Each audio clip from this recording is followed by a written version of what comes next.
Hello मेरे प्यारे विद्यार्थियों, कैसे हैं आप लोग। होप आप सब बढ़िया होंगे बच्चों। मैं भी एकदम बढ़िया हूं। तो दोस्तों, आज हम एक मोस्ट इंपॉर्टेंट टॉपिक लेकर आए हैं, that is all India rank लानी है सीए इंटरमीडिएट में। दोस्तों, मैं कौन होता हूं आपको बताने वाला।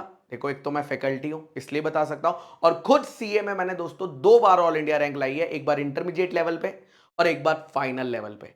तो मुझे लगता है कि मैं एक सही सही आपको गाइड कर सकता हूं, और मैं आपको स्टार्टिंग से गाइड करना चाहता हूं कि स्टार्टिंग से हमारी स्ट्रेटेजी क्या रहनी चाहिए रैंक को लेकर। क्या हमें शुरू से ही प्लान करना चाहिए? तो आइए बात करते हैं।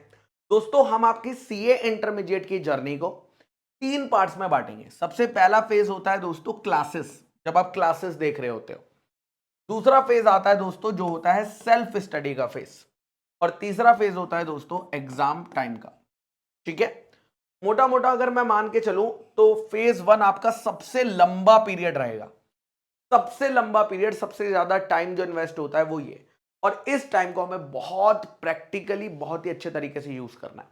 फिर उसके बाद ये वाला टाइम रहेगा, और लास्ट दोस्तों एग्जाम टाइम रहेगा। पहले बात करते हैं फेज 1 क्लासेस की। दोस्तों, जब क्लासेस होती है ना, तो हमें ज्यादा सोचने की जरूरत नहीं है। कुछ छोटे मोटे पॉइंटर्स है जो मैं आपको बता देता हूं, आप उनको फॉलो कर लो, आपको कोई प्रॉब्लम नहीं आएगी। सबसे पहला है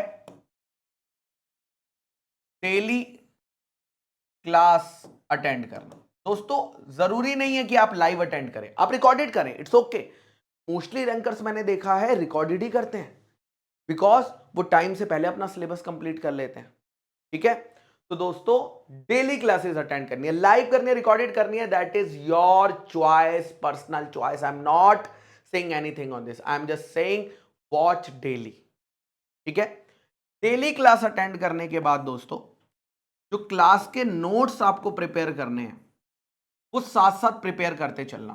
बहुत सारे बच्चे इसमें क्लास देख लेते हैं, लेकिन क्लास के साथ जो चीजें करनी है वो मिस कर देते हैं, that is notes banana equally important है। क्लास देख ली अकाउंट्स की, कॉपी ब्लैंक पड़ी अकाउंट्स की, पूरी क्लास देख रही, समझ तो सब आया लेकिन लिखा कुछ भी नहीं, ऐसा नहीं होना चाहिए। तीसरा, जो भी क्लास में आपको होमवर्क दिया जाता है उस होमवर्क को जरूर सॉल्व करें।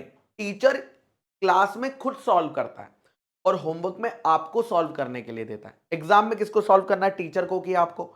आपको। अगर आप होमवर्क होमवर्क क्या होता है ना, धीरे धीरे थोड़ा थोड़ा सॉल्व करके आपको आदत लगती है एग्जाम तक पहुंचने की कि आप सॉल्व कर पाओगे। अगर आप ये मिस कर देते हो ना, फिर एंड में जाकर आपको इशू आता है, क्योंकि फिर ये सारा कंपाइल होके ना इस पीरियड, ये पहले ही पीरियड कम होता है और यहां से दोस्तों आपको प्रॉब्लम आ जाती है। तो होमवर्क आपको डेली करना है, कोई भी छोड़ना नहीं। कोई टीचर ज्यादा होमवर्क दे कम दे फर्क नहीं पड़ता, इररिस्पेक्टिव होमवर्क कंप्लीट करने, यानी प्रॉमिस कर लो खुद से कि होमवर्क कंप्लीट होगा उसके बाद ही सोएंगे। उसके बाद आता है दोस्तों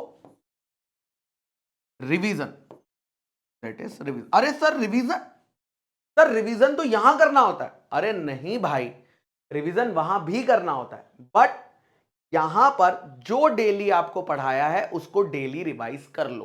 ठीक है, और संडे को बैठ के जो पिछले वीक में पढ़ाया था उसे वीकली रिवाइज कर लो। नहीं तो क्या होगा, अगर रिवाइज नहीं करोगे ना तो यहां पर जब उठाओगे तो आपको यहां पर जो पढ़ाया गया था स्टार्टिंग में वो एकदम ऐसा लगेगा, अरे ये कब पढ़ाया था सर ने, कॉपी में तो लिखा है लेकिन पढ़ाया था क्या। चलो एक बारी लेक्चर वापस देखने पड़ेंगे लग रहा है ना। तो ये प्रॉब्लम ना आए दोस्तों, इसलिए आपको ये करने की जरूरत है। प्लस जो क्वेश्चंस की मार्किंग है वो शुरू से ही करते जाना कि आपको कौन सा क्वेश्चन डिफिकल्ट लग रहा है, कौन सा क्वेश्चन इजी लग रहा है। जो डिफिकल्ट क्वेश्चन है वो आपको यहां पर काम करेंगे, आपके इस एनालिसिस को यहां पर दोस्तों काम आएगा। अब दोस्तों आपकी क्लासेस में क्लासेस अटेंड कर ली, नोट्स प्रिपेयर कर लिया, होमवर्क कर लिया, रिवीजन कर लिया, बट टेस्ट भी तो दे ले रे, दैट इज टेस्ट। अगर आपके कोचिंग में चैप्टर वाइज टेस्ट हो रहे हैं तो उन टेस्ट को मिस ना करें। कई बार क्या होता है, हम सोचते हैं कि यार क्लासेस कर रहे हैं, बहुत बड़ा एहसान कर दिया हमने टीचर के ऊपर, अब टेस्ट भी दूंगा क्या मैं, हैं पैसा भी मैं ही दूं, क्लासेस भी मैं ही देखूं, होमवर्क भी मैं ही करूं, और अब टेस्ट भी, ए पागल पागल है। ऐसा नहीं बेटा, टेस्ट आपके लिए बनाए गए हैं। धीरे धीरे देखो, ये चैप्टर वाइज टेस्ट होते हैं, फिर आगे जाकर बड़े टेस्ट दोगे आप फुल सिलेबस वाले। तो अभी चैप्टर वाइज से धीरे धीरे धीरे धीरे जब प्रैक्टिस बनेगी, ये सब कुछ तुम्हें छोटे छोटे स्टेप से सिखाना। क्या होता है ना, आप छोटे स्टेप्स को मिस करके सीधा बड़े स्टेप पे चले जाते हो और वहां पर जाकर गिर जाते हो, और फिर सोचते हो कि यार ये वाला अटेम्प्ट स्किप करके अगला अटेम्प्ट दे दें क्या यार, क्लासेस तो देख ली लेकिन बैकलॉग है, अभी कुछ थोड़ा बहुत बचा हुआ है और प्रैक्टिस बिल्कुल नहीं करी, तो वहां इस ये टाइम फिर आपका वेस्ट हो रहा है। क्योंकि आपने यहां की चीजें कंप्लीट नहीं करी, जो यहां चली गई, और जो यहां करना चाहिए था वो करा ही नहीं, और सीधा पेपर चले गए तो अटेम्प्ट लग जाएगा। हम यहां बात कर रहे हैं रैंक की, हमें तो अटेम्प्ट लग रहा है, तो हमें रैंक पर फोकस करना है, तो हमें दोस्तों ये फॉलो करना पड़ेगा। नेक्स्ट आता है सेल्फ स्टडी का फेज। दोस्तों सेल्फ स्टडी फेज में दोस्तों फुल प्लानिंग लगेगी, फुल डिटेल्ड प्लानिंग। अगर आप बिना प्लान के पढ़ाई स्टार्ट कर दोगे तो आप मान लीजिए कि आपके हाथ से रैंक चला गया। फुल प्लानिंग होनी चाहिए, कितने दिन में कौन सा सब्जेक्ट कंप्लीट करना है, कितने दिन में कौन सा चैप्टर कंप्लीट करना है। आपको जो प्लानर बनाने होते हैं वो 15 डेज के बनाने होते हैं। मतलब मान लीजिए नॉर्मली आपके पास 2 महीने का टाइम होता है बोथ ग्रुप वालों के पास सेल्फ स्टडी का, तो 15 दिन के 4 प्लानर बनेंगे। 15 दिन पहला, 15 दिन दूसरा, 15 दिन तीसरा, 15 दिन चौथा। अगर पहले वाला फॉलो नहीं हुआ तो सेकंड में थोड़ा चेंज करके उसको एडजस्ट कर लें, बट करना तो है। उसके बाद आता है दोस्तों एग्जाम टाइम। एग्जाम टाइम में दोस्तों 1.5 डे। ये 1.5 डे में क्या करना है, ये भी सेल्फ स्टडी के फीस में ही आपको दोस्तों फाइनल कर लेना है कि मुझे 1.5 डे में कौन से चैप्टर को कितने आवर में रिवाइज करना है, कहां से रिवाइज करना है, कौन सा क्वेश्चन देखना है, कौन सा क्वेश्चन नहीं देखना है। ये सारी चीजें आपको पहले से दोस्तों पता होनी चाहिए। अगर आप वो बच्चा जहां जाकर जो डिसाइड करता है ना कि भाई आज अकाउंट्स का पेपर, अब डिसाइड करता हूं लॉ में क्या करना, कोई फायदा नहीं है। पहले से पता होना चाहिए कि आते ही अकाउंट्स का पेपर देते आते ही लॉ के कौन से चैप्टर को रिवाइज करना है, शाम को कौन से करना है, अगले दिन कौन से करना है, उससे अगले दिन एग्जाम वाले दिन क्या देखना है, वो हर एक चीज तुम्हारे पास प्रॉपर प्रॉपर प्रॉपर प्लानर होना चाहिए। अब दोस्तों मैंने बहुत सारे रैंकर्स के इंटरव्यूज लिए हैं और मुझे कुछ कॉमन क्वालिटीज पता चली हैं। अगर तुम इन क्वालिटीज को अपने अंदर ले आओगे तो रैंक आने के चांसेस बहुत ज्यादा बढ़ जाएंगे। देखो सबका तरीका अलग हो सकता है पढ़ने का, सबका बिहेवियर अलग हो सकता है, करेक्ट। किसी को थ्योरी पसंद है तो किसी को प्रैक्टिकल पसंद है, किसी को दोनों ही पसंद नहीं है, करेक्ट। अलग अलग हो सकते हैं, बट कुछ क्वालिटीज हैं दोस्तों जो सब में कॉमन मिलती है। दैट इज पहली क्वालिटी है डिसिप्लिन। डिसिप्लिन दोस्तों, यानी उन्होंने एक बार जो प्लान कर लिया 99.99% वो उसको एग्जीक्यूट कर जाएंगे। 0.01% हो सकता है किसी अर्जेंसी किसी इमरजेंसी की वजह से ना कर पाए, बट 99.99% वो उसको एग्जीक्यूट कर जाएंगे बाय हुक और बाय क्रुक। सेकेंड है सेक्रीफाइस। दोस्तों ये जर्नी क्योंकि बहुत ज्यादा लंबी है तो हमें समय समय पर लगता है कि यार चलो मेरे दोस्त सारे घूमने जा रहे हैं, मजे कर रहे हैं, मेरी जिंदगी के तो लग गए हैं, मैं भी इनके साथ घूमने निकल जाऊं क्या।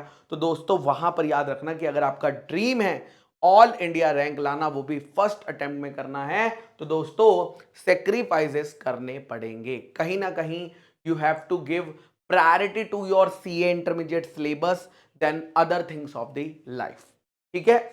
और फिर आता है दोस्तों लास्ट, जो मुझे लगता है कि इसको तो कोई बीट ही नहीं कर सकता, दैट इज इमोशनल बैलेंस।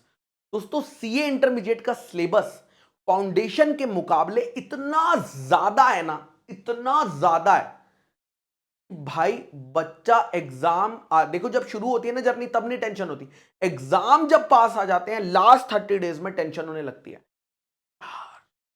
पढ़ तो लिया लेकिन कुछ याद सा नहीं लग रहा है, छोड़ दूं क्या ये अटेम्प्ट, ऐसी इस तरह की बातें माइंड में आने लगती हैं। यही होता है, डाउट्स आने लगते हैं, सेल्फ डाउट क्रिएट हो जाते हैं। लेकिन दोस्तों वो बच्चे ना इमोशनली बैलेंस होते हैं। इमोशनली बैलेंस यानी वो अपने नेगेटिव इमोशंस को कंट्रोल में रखते हैं और पॉजिटिव इमोशंस को फ्लो करते हैं। बिकॉज एग्जाम अच्छे से देने के लिए आपका माइंड शांत होना चाहिए। अगर आपका माइंड शांत नहीं है, आप एग्जाम हॉल में चले गए, हो सकता है आपको सब कुछ आता हो, बट वहां जाके अगर आप पैनिक कर गए तो ब्लैंक हो जाएगा पेपर। फिर मैंने कई सारे बच्चों से बात करी है जो घर आकर ये कहते हैं बाद में कि बाद में पेपर देख के अरे ये तो सारा मुझे आता था लेकिन मैं वहां ब्लैंक हो गया। वो इसीलिए हुआ बिकॉज वो इमोशनली बैलेंस नहीं।